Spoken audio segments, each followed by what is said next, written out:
வணக்கம். ஆகாஷ்வாணி புதுச்சேரி மாநில செய்திகள் வாசிப்பவர் மலர்விழி.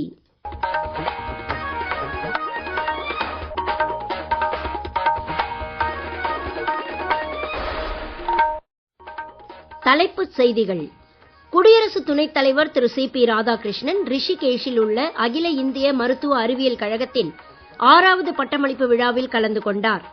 இந்தியாவை முதலீட்டிற்கு ஏற்ற இடமாக மாற்றுவதற்கு மத்திய அரசு தொடர்ச்சியான சீர்திருத்தங்களை மேற்கொண்டுள்ளது என்று மத்திய பாதுகாப்புத்துறை அமைச்சர் திரு ராஜ்நாத் சிங் கூறியுள்ளார்.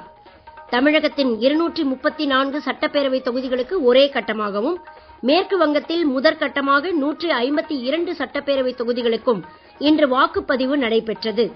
கடந்த 12 ஆண்டுகளில் இந்தியாவின் கடல்சார் துறை ஈடு இணையற்ற வளர்ச்சியின் கேந்திரமாக மாறியுள்ளது என்று மத்திய கப்பல் போக்குவரத்து துறை அமைச்சர் திரு சர்பானந்த சோனோவால் கூறியுள்ளார். இனி விரிவான செய்திகள்.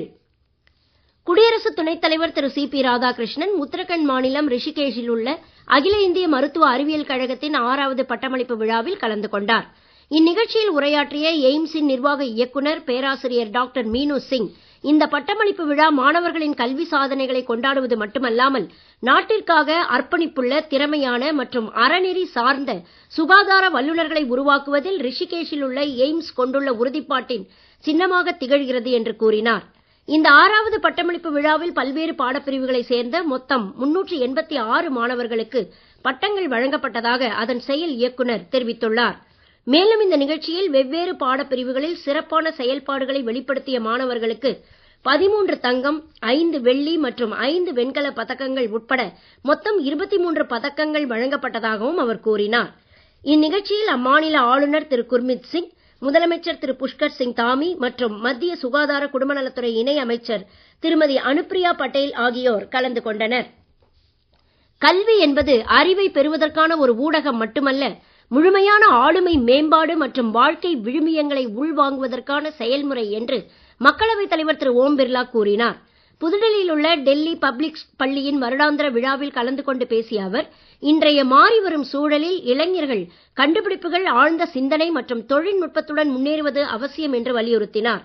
தேசிய கல்விக் கொள்கை 2020 மூலம் நாட்டின் கல்வி முறை ஒரு புதிய திசையை நோக்கி செல்வதாகவும், இது மாணவர்களிடையே ஆர்வம், திறமை மற்றும் திறன்களை வளர்க்கிறது என்றும் திரு ஓம் பிர்லா கூறினார். இளைஞர்களிடையே ஜனநாயக புரிதலை வளர்க்க வேண்டியதன் அவசியத்தை வலியுறுத்திய அவர், வளர்ந்த இந்தியா 2047 என்ற உறுதியை நனவாக்குவதில் மாணவர்கள் முக்கிய பங்காற்ற வேண்டும் என்று கேட்டுக் கொண்டார்.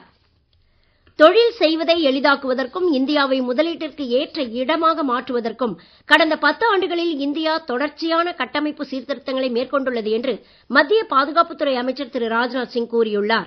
ஜெர்மனியின் மியூனிக்கில் இன்று நடைபெற்ற பாதுகாப்பு முதலீட்டாளர் உச்சி மாநாட்டில் உரையாற்றிய அவர், சிறப்பு தொழில்நுட்பத் துறையில் இந்தியாவுடன் இணைந்து உற்பத்தி துறையில் செயல்பட ஜெர்மன் தொழில் முனைவோர்களுக்கு அழைப்பு விடுத்தார்.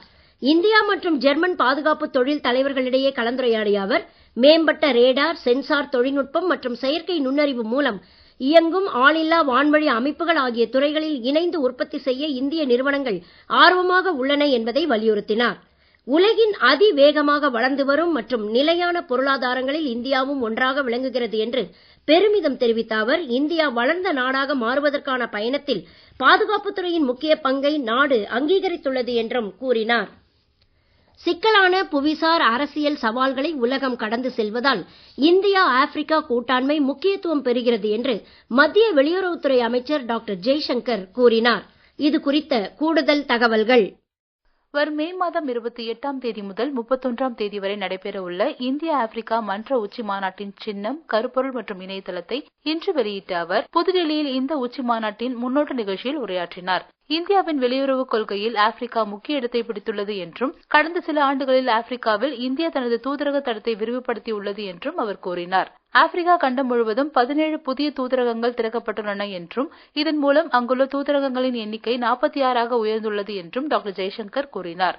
உலகளாவிய நிர்வாகத்தில் ஆப்பிரிக்காவிற்கு இந்தியா தொடர்ந்து ஆதரவு அளித்து வருவதை சுட்டிக்காட்டிய அவர், ஆப்பிரிக்காவுடனான இந்தியாவின் ஈடுபாடு சமத்துவம், பரஸ்பர மரியாதை மற்றும் பகிரப்பட்ட முன்னேற்றம் என்ற கொள்கையில் வேரூன்றி உள்ளதாகவும் கூறினார். மேலும் வர்த்தகம், கலாச்சார பரிமாற்றங்கள் மற்றும் மனித தொடர்புகள் மூலம் பல நூற்றாண்டுகளாக வளர்க்கப்பட்ட நாகரிக இணைப்புகளில் இந்தியா ஆப்பிரிக்கா இடையேயான உறவு ஆழமாக உள்ளது என்றும் காலனித்துவத்திற்கு எதிரான போராட்டத்தில் ஆப்பிரிக்கா நாடுகளுடன் இந்தியா ஒற்றுமையுடன் நின்றதால் இரு நாடுகளுக்கும் இடையிலான பிணைப்பு மேலும் வலுப்பெற்றுள்ளது என்று மத்திய வெளியுறவுத்துறை அமைச்சர் பெருமிதம் தெரிவித்தார். ஆப்பிரிக்காவின் மிகப்பெரிய வர்த்தக கூட்டாளிகள் மற்றும் இருதரப்பு முதலீட்டாளர்களில் ஒன்றாக இந்தியா உருவெடுத்துள்ளது என்றும் டாக்டர் ஜெய்சங்கர் எடுத்துரைத்தார். நீங்கள் கேட்டுக்கொண்டிருப்பது மாநில செய்திகள். ஆகாஷ்வாணி செய்திகளை நேயர்கள் உடனுக்குடன் தெரிந்து கொள்ள எமது புதுச்சேரி மண்டல செய்தி பிரிவின் சமூக ஊடகங்களான @airnews புதுவை என்ற எக்ஸ் பக்கத்தையும், all India radio news Puducherry என்ற Facebook பக்கத்தையும், @RNU புதுச்சேரி என்ற யூடியூப் சேனலையும் அணுகலாம். செய்திகள் தொடர்கின்றன. ரயில் தண்டவாளங்களை நவீனமயமாக்குவதால் விரைவான மற்றும் நம்பகமான கட்டமைப்பு மையமாக ரயில்வே துறை இயக்கப்படுகிறது என்று பிரதமர் திரு நரேந்திர மோடி கூறியுள்ளார். மத்திய ரயில்வே துறை அமைச்சர் திரு அஸ்வினி வைஷ்ணவ் ஆங்கில நாளிதழ் ஒன்றில் எழுதிய கட்டுரையை பகிர்ந்து கொண்ட பிரதமர், ரயில் பாதை புதுப்பித்தல், மேம்பட்ட சோதனை மற்றும் இயந்திரமயமாக்கப்பட்ட பராமரிப்பு ஆகியவை பயணத்தின் தரத்தை மேம்படுத்தி உள்ளன என்றும், இந்த மாற்றங்கள் தாமதங்களை குறைத்து சுமூகமான பயணங்களை மேற்கொள்ள உதவுகின்றன என்றும் கூறினார். மேலும் நாடு முழுவதும் அதிகரித்து வரும் பயணிகள் மற்றும் சரக்கு தேவையை பூர்த்தி செய்ய இந்த மாற்றங்கள் உதவுகின்றன என்றும் பிரதமர் திரு நரேந்திர மோடி கூறினார். தமிழகத்தில் 234 சட்டப்பேரவை தொகுதிகளுக்கு ஒரே கட்டமாக இன்று வாக்குப்பதிவு அமைதியாகவும் விறுவிறுப்பாகவும் நடைபெற்றது.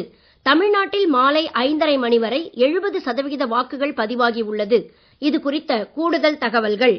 தமிழகத்தில் பலத்த பாதுகாப்பிற்கிடையே இன்று காலை 7 மணிக்கு தொடங்கிய வாக்குப்பதிவு மாலை 6 மணி வரை நடைபெற்றது. மாலை 6 மணி வரை வாக்குச்சாவடிகளில் காத்து நிற்கும் வாக்காளர்கள் வாக்களிக்க கூடுதல் கால அவகாசம் வழங்கப்படும் என்று தேர்தல் ஆணையம் கூறியுள்ளது. தமிழகம் மற்றும் மேற்கு வங்க சட்டப்பேரவை தேர்தலில் அனைத்து வாக்காளர்களும் தங்களது ஜனநாயக கடமையை நிறைவேற்ற பிரதமர் திரு நரேந்திர மோடி வலியுறுத்தியுள்ளார்.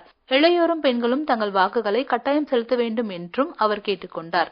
காங்கிரஸ் தலைவர் திரு மல்லிகார்ஜுன கார்கேவும் வாக்காளர்கள் அனைவரும் தங்களது ஜனநாயக கடமையை நிறைவேற்ற வேண்டும் என்று தமது சமூக ஊடக பதிவில் வேண்டுகோள் விடுத்தார். தமிழகத்தில் மத்திய இணையமைச்சர் டாக்டர் எல் முருகன், முதலமைச்சர் திரு மு க ஸ்டாலின், அஇஅதிமுக பொதுச் செயலர் திரு எடப்பாடி பழனிசாமி, துணை முதலமைச்சர் திரு உதயநிதி ஸ்டாலின், பிஜேபி தேசிய மகளிர் அணி தலைவர் திருமதி வானதி ஸ்ரீனிவாசன், தவிக தலைவர் திரு விஜய், நாம் தமிழர் கட்சியின் ஒருங்கிணைப்பாளர் திரு சீமான் ஆகியோர் தத்தம் தொகுதிகளில் வாக்கு செலுத்தினர். தமிழகம் முழுவதும் 75,064 வாக்குச்சாவடி மையங்களில் வாக்குப்பதிவு நடைபெறுவதை 1,50,128 கண்காணிப்பு கேமராக்கள் மூலம் தலைமைச் செயலகத்தில் தேர்தல் ஆணையம் கண்காணிப்பு பணியில் ஈடுபட்டு வருகிறது. தேர்தலையொட்டி நீலகிரி மாவட்டத்தில் வாக்குப்பதிவை உறுதி செய்யும் வகையில் சுற்றுலா தலங்கள் இன்று ஒருநாள் மட்டும் மூடப்பட்டுள்ளதாக அறிவிக்கப்பட்டுள்ளது.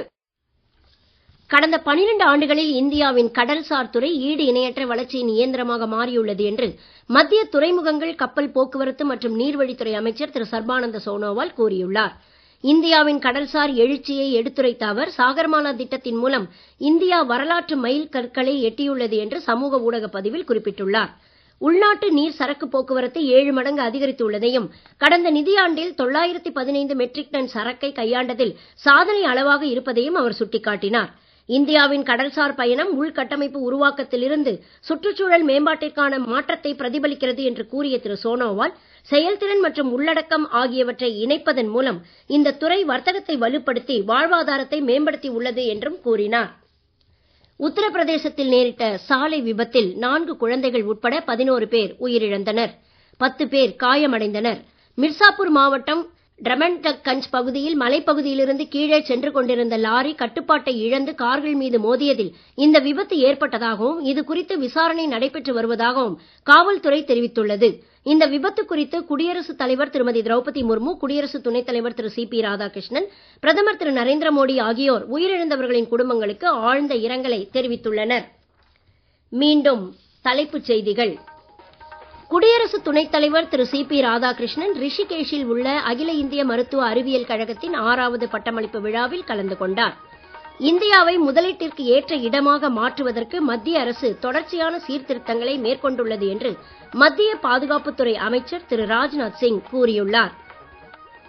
தமிழகத்தின் 234 சட்டப்பேரவை தொகுதிகளுக்கு ஒரே கட்டமாகவும், மேற்கு வங்கத்தில் முதற்கட்டமாக 152 சட்டப்பேரவை தொகுதிகளுக்கும் இன்று வாக்குப்பதிவு நடைபெற்றது. கடந்த 12 ஆண்டுகளில் இந்தியாவின் கடல்சார் துறை ஈடு இணையற்ற வளர்ச்சியின் கேந்திரமாக மாறியுள்ளது என்று மத்திய கப்பல் போக்குவரத்துத்துறை அமைச்சர் திரு சர்பானந்த சோனோவால் கூறியுள்ளார். இத்துடன் இந்த செய்தி அறிக்கை நிறைவு பெறுகிறது. வணக்கம்.